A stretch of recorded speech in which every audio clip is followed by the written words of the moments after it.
nit a tothom. Aquesta hora santa estava pensada per ser una hora santa eucarística davant del Santíssim, en una església, amb la comunitat cristiana, però en la situació que ens trobem serà una reflexió que arribarà a tothom a casa seva, i tothom pot escoltar quan vulgui, i que és una manera de celebrar aquesta nit santa de Jesús. I aquesta hora santa es pot dedicar a molts temes. Jo centraré en l'hora de Jesús. Partirem de l'Evangeli de Joan, l'Evangeli d'avui, segons la litúrgia del vespre del Dijous Sant, que diu: era abans de la festa de la Pasqua. Jesús sabia que havia arribat la seva hora, l'hora de passar d'aquest món al Pare. Aleshores la pregunta és: què significa la seva hora? Què significa l'hora de Jesús? A les noces de Canà, Jesús respon a Maria, la seva mare, que li diu que els nuvis ja no tenen vi, amb aquestes misterioses paraules: encara no ha arribat la meva hora. Quina és l'hora de Jesús? És l'hora de fer miracles? L'hora de Jesús no és una hora cronològica ni de calendari, és una hora cristològica. Jesús puja a Jerusalem muntat amb un pollí, enmig de les aclamacions del poble, allò que nosaltres hem recordat el diumenge de Rams, i quan uns grecs el volen veure, Jesús diu que ha arribat l'hora, que el fill de l'home serà glorificat. És l'hora en què el gra de blat cau a terra, mor i dona fruit. És l'hora de donar la vida, de no guardar-la per un mateix. Poc després Jesús es sent contorbat i demana al Pare que el salvi i glorifica el seu nom. I una veu del cel diu que el glorifica i el glorificarà. Què vol dir això? Que l'hora de Jesús és l'hora de la seva mort, però és l'hora de la seva glorificació. A l'Evangeli de Joan, la mort està íntimament lligada a la seva glorificació. La mort és l'exaltació de Jesús. I jo, quan sigui enlairat damunt la terra, atrauré tothom cap a mi. Deia això indicant de quina manera havia de morir. L'hora de Jesús és la seva plenitud. És haver portat a terme la missió que el Pare l'encomanà. És estimar fins a l'extrem a la humanitat. És comunicar al món l'amor, la vida i la glòria del Pare. Per això, a Joan, a l'Evangeli, a diferència dels sinòptics, la passió és una entronització reial. Jesús regna des de la creu. És Jesús de Nazaret, rei dels jueus, com consta al rètol de la creu, que Pilat va mantenir enfront de les crítiques dels sacerdots. Els sacerdots volien que digués que això era el que deia Jesús, però Pilat va acceptar que es quedés tal com estava. Això ens ofereix una visió de la creu diferent de la dels altres evangelistes i altres autors del Nou Testament. Jesús regna des de la creu. És el Crist Majestat de moltes pintures romàniques de Catalunya, el Crist de Beget. Passió i resurrecció estan estretament lligades. Em sembla que aquest pensament, en aquests moments de pandèmia, és un pensament que ens pot ajudar. Aquesta hora de Jesús, d'alguna manera, es va avançant durant tot l'Evangeli de Joan. Il·lumina tot l'Evangeli. Per això ell ha plantat la seva tenda entre nosaltres, per tal de donar-nos vida. Jesús és l'anyell de Déu que carrega i lleva el pecat del món. Ell és el que dona l'esperit sense límits. Ell és el que ofereix a la samaritana una font d'aigua que brolla fins a la vida eterna. Ell és el pa de vida. Ell és la llum del món. Ell és el bon pastor que dona la vida per les seves ovelles. Ve per donar-nos vida i vida en abundància. Ell és la resurrecció i la vida. De manera que l'hora de Jesús planeja tot l'Evangeli. Tot l'Evangeli està present a l'hora de Jesús.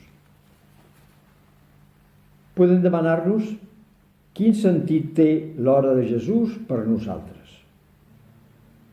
Per les nostres hores de cada dia, per les nostres hores alegres, per les nostres hores fosques, per les nostres hores de patiment, per les hores de desolació i confusió, per les hores de trobar-nos sense sentit, per les hores de soledat i absurdes, per la nostra darrera hora. Quin sentit té l'hora de Jesús amb aquesta situació de pandèmia que estem passant ara? Tot és vanitat a la nostra vida? Cal contemplar en silenci aquesta hora de Jesús tan plena de vida i de misteri. Demanar llum, comprendre i creure com el cec de naixement, que quan Jesús li diu que ell és el fill de l'home, el que ha vist i el que li parla, va afirmar: "Hi crec, Senyor", i el va adorar agenollat. És una hora misteriosa i plena de vida enfront de la qual hem de prendre decisions. És la nostra hora, ara i aquí. Encara que ens sentim torbats en algunes de les nostres hores, hem de confiar en el Senyor. I en aquest moment de pandèmia, on tenim tantes pors, hem de confiar en el Senyor i no tenir por. Hem de centrar-nos en Jesús. Ell és qui dona sentit i consistència a totes les nostres hores, les més vulgars i quotidianes, les més importants de la vida, també la nostra darrera hora i també l'hora que estem vivint ara. Ens podem preguntar: dedico temps a estar amb Jesús, a omplir-me de la seva hora per trobar sentit a totes les hores de la meva vida? Tant de bo podem respondre com Pere: Senyor, a qui aniríem? Tu tens paraules de vida eterna. Fem un moment de silenci per penetrar més aquesta lectura.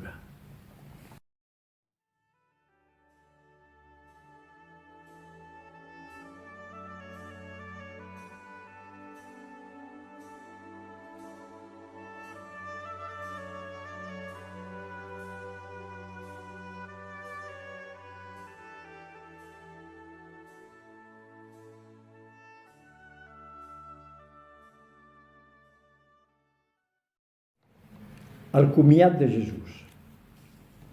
Al capítol 13 de Joan, l'hora de Jesús és el comiat de Jesús. És l'hora dels adeus. I és el seu testament, que mira el nostre futur. Els patriarques i alguns profetes de l'Antic Testament, abans de morir, convoquen els fills, a la família, a la comunitat, per donar-les les seves darreres recomanacions. També a Joan 13 tenim el comiat de Jesús. Jesús ens ofereix el seu testament, les seves darreres recomanacions.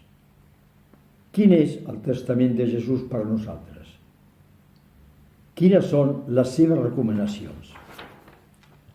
Podem concretar-lo en 3 temes, 3 recomanacions. El lavatori dels peus, el nou manament i la promesa de l'Esperit. Primer, el lavatori dels peus. Llegim al començament del capítol 13 de Joan, que avui sortia a l'Evangeli del dijous sant. Després d'aquest pròleg tan solemne, m'esperaria un gran discurs de Jesús, i ens trobem amb el lavatori dels peus dels deixebles. Un acte humil i de servei que feien els esclaus i les dones abans dels menjars. Al lloc on els altres evangelistes narren la institució de l'Eucaristia, l'Evangeli de Joan, que ja havia dedicat tot el capítol 6 al pa de vida, ara, a l'últim sopar, narra només el lavatori dels peus. No parla de l'Eucaristia. Segurament, al ser el darrer evangeli, era necessari que els cristians no es limitessin a celebrar un ritu litúrgic, sinó que calia que aprofundissin el seu sentit.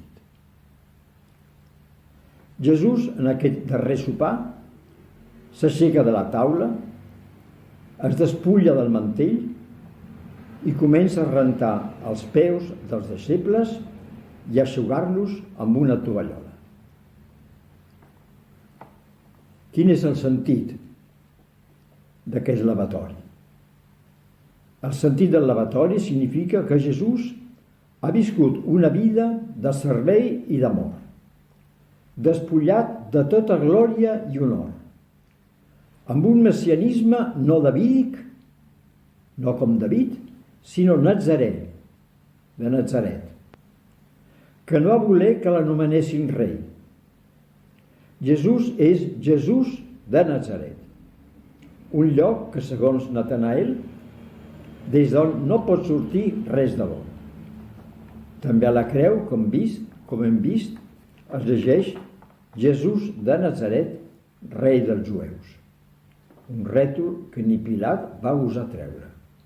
Allò que les cartes als filipencs anomena l'enorrament de Jesús, la kenosi, que Jesús es va fer no res. Això a l'Evangeli de Joan s'explica d'una forma molt més gràfica i senzilla. Si parlem d'enorrament o de kenosi, molta gent no sap de què es parla. Joan parla de la forma gràfica, senzilla i entenedora. Jesús es despulla del seu mantell i renta els peus dels deixebles. També trobem diverses reaccions en aquest sopar final. Pere, que no es vol deixar rentar els peus, i el deixeble estimat, que es reclina sobre el pit de Jesús. Judes, que surt per portar a terme la seva traïció. I Joan afegeix, era de nit. I així com al final de la institució de l'Eucaristia, als altres evangelistes, hi ha un comandament del Senyor de fer allò en la seva memòria, també aquí hi ha una recomanació. Si jo, que sóc el Mestre i el Senyor, us he rentat els peus, també vosaltres us els heu de rentar els uns als altres, tal com jo us he fet. Ho feu també entre vosaltres. A l'Església primitiva, el lavatori dels peus, en alguns llocs, es considerava sagrament. Inclús avui, per molta gent, és el gest més important de la litúrgia del dijous sant. Per la gent popular, doncs el diumenge de Rams són els Rams i el dijous sant és el lavatori dels peus. Quin missatge té avui el lavatori dels peus per nosaltres?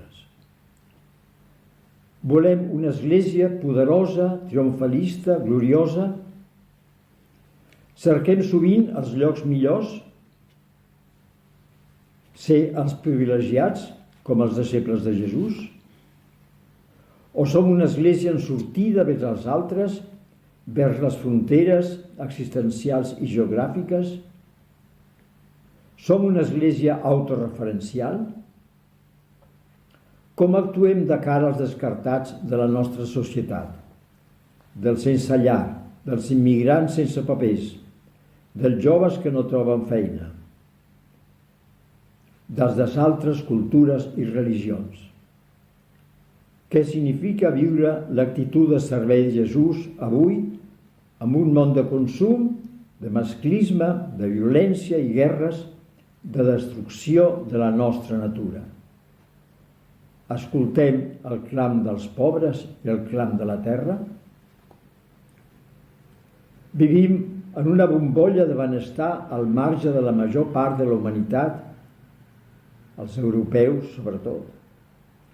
Estem anestesiats de cara al patiment dels altres? O estem al servei dels demés encara que suposi rebaixar-nos? Jo penso que aquesta pandèmia ens ha fet interrogar-nos sobre aquestes qüestions. Ens deixem rentar els peus que el Senyor ens purifiqui i es renti per tenir part amb ell, o ho refusem com al començament va fer Pere? Encara més, diu Jesús a l'Evangeli que si ho hem entès serem feliços si ho posem en pràctica. Posem la nostra felicitat en servir o en ser servits. Avui, amb aquesta pandèmia, podem veure que hi ha molta gent que es dedica a servir als altres d'una forma desinteressada, els metges, els sanitaris, els que busquen remei d'alguna vacuna, els que ajuden a la gent. Demanem al Senyor aquesta nit de viure sempre a l'estil de Jesús, amb una actitud de servei, de rentar els peus als altres i de deixar-nos rentar per Jesús. Fem un moment de silenci i de pregària.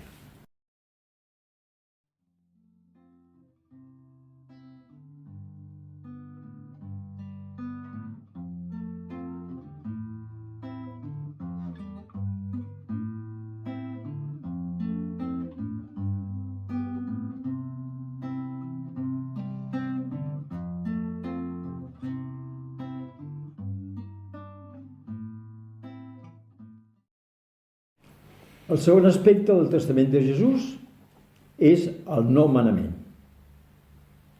Un cop Judes ha sortit del cenacle, Jesús es troba com alliberat, amb més confiança entre els deixebles, i els diu: jo us dono un manament nou, que us estimeu els uns als altres tal com jo us he estimat. Així doncs, estimeu-vos els uns als altres. Tothom coneixerà que sou deixebles meus per l'amor que us tindreu entre vosaltres. D'on ve la novetat d'aquest manament? No és nou el tenir que estimar els altres. El que és nou és estimar-nos com Jesús ens ha estimat. És a dir, totalment, fins a l'extrem, fins a entregar la vida per nosaltres. Ara, a l'hora dels adeus, es pot comprendre millor com ha estat la vida de Jesús. Una vida d'entrega i de servei d'amor, fins a donar la vida pels altres. I aquesta novetat d'estimar com ho va fer Jesús ens revela i manifesta la font última de l'amor, que és el Pare. Com el Pare estima Jesús, Jesús ens estima a nosaltres. Jesús és el rostre encarnat del Pare, el rostre misericordiós del Pare. I aleshores l'amor de Jesús, que brolla del Pare, es pot trametre a tota la humanitat mitjançant els deixebles. L'amor del Pare de Jesús, el manament nou, esdevé una missió pels seguidors de Jesús. Per això, si ens estimem, tothom coneixerà que els cristians som deixebles de Jesús. La vida de Jesús, la vida dels deixebles de Jesús, hauria de ser un testimoni clar de la vida de Jesús, com va ser la vida dels primers màrtirs. Doncs màrtir vol dir testimoni. Les primeres comunitats cristianes cridaven l'atenció dels pagans pel seu amor fratern.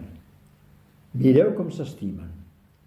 Un amor que arribava als altres, als pobres, als presoners, als malalts, als pelegrins, als orfes i vídues. Un cant de l'Església primerenca ho expressa bé. On hi ha caritat i amor, allí hi ha Déu. Formant comunitat ens reuneix l'amor del Crist. Exultem en ell i alegrem-nos. Temem i estimem el Déu vivent. Amb cor sincer també nosaltres estimem-nos. On hi ha caritat i amor, allí hi ha Déu. Aquest manament nou implica amor comunitari entre els deixebles i també envers els altres, sigui qui siguin, estrangers, pecadors, enemics, membres d'altres religions, etc. Aquest amor autèntic, als germans i als de fora, en el fons és un camí cap a la fe en Jesús. És una certa iniciació cristiana. Podem ara reflexionar sobre si hem estat fidels a aquest manament del Senyor. Cadascun pot reflexionar sobre la seva vida de família, de treball, de comunitat, de societat civil, d'església, etc. Però cal que fem una reflexió comunitària i eclesial. Divisions internes entre els cristians que ara l'ecumenisme intenta reparar. Guerres de religió, creuades contra altres religions, colonització d'altres continents, moltes vegades amb genocidis, imposicions culturals i religioses, evangelització unida al poder i cultura europea, etc. Avui dia, el món occidental, hereu d'una tradició judeocristiana, és el món de les fàbriques d'armaments, el món que tanca portes als emigrants, que són conseqüència i víctimes de la nostra colonització i pecat, que ha explotat continents sencers i avui destrueix la natura. Aquesta situació que vivim ara ens fa també repensar tot això. Què hem fet d'aquest manament nou? No n'hi ha prou en professar credos i dogmes si després ens oblidem d'estimar els germans. I això és una de les causes de la increença moderna. Les cartes de Joan són clares. Déu és amor. Si diem que creiem en Déu i no estimem els germans, som uns mentiders. El qui no estima no coneix Déu, perquè Déu és amor. Si algú afirmava jo estimo Déu però no estima el seu germà, seria un mentider, perquè el que no estima el seu germà que veu no pot estimar Déu que no veu.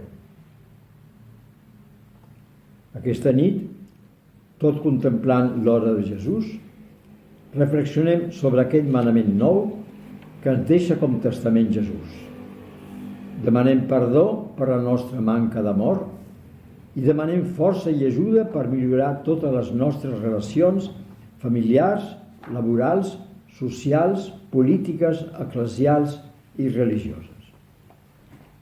On hi ha caritat i amor, allí hi ha Déu. Fem una estona de silenci i de pregària.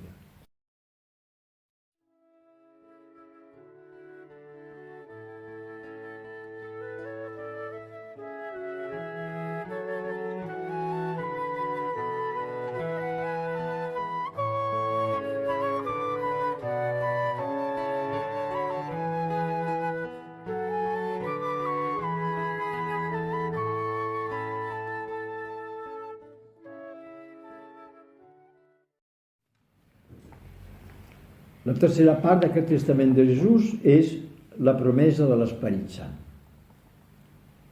Podria semblar que el testament de Jesús tots són exigències, tots són deures, i que ens manca ajuda per portar-ho a terme. Per això és molt important recordar la promesa de l'Esperit. I aquesta promesa recull aquella afirmació de Joan, quan l'Evangeli es diu que els deixebles no havien rebut encara l'Esperit perquè Jesús encara no estava glorificat. És a dir, la vinguda de l'Esperit, a l'Evangeli de Joan, està íntimament lligada a l'hora de Jesús, a la seva exaltació i glorificació. Per això l'afirmació de que Jesús a la creu inclinà el cap i va lliurar l'esperit té una gran profunditat. Calia que Jesús marxés d'aquest món per poder donar-nos l'esperit. Però qui és aquest esperit que Jesús promet? És l'esperit defensor. A vegades s'utilitza la paraula paràclit, que molta gent no entén. És a dir, el que ajudarà els deixebles a portar endavant la causa de Jesús. Denunciar al món que la mort de Jesús ha estat injusta i una mentida. L'esperit que defensarà els deixebles de tot mal. Serà el nostre advocat defensor. Però l'esperit té altra dimensió més interna. És l'esperit de la veritat, el que portarà els deixebles a conèixer en profunditat la veritat de Jesús, la doctrina de Jesús. Més encara, poder conèixer qui és realment Jesús.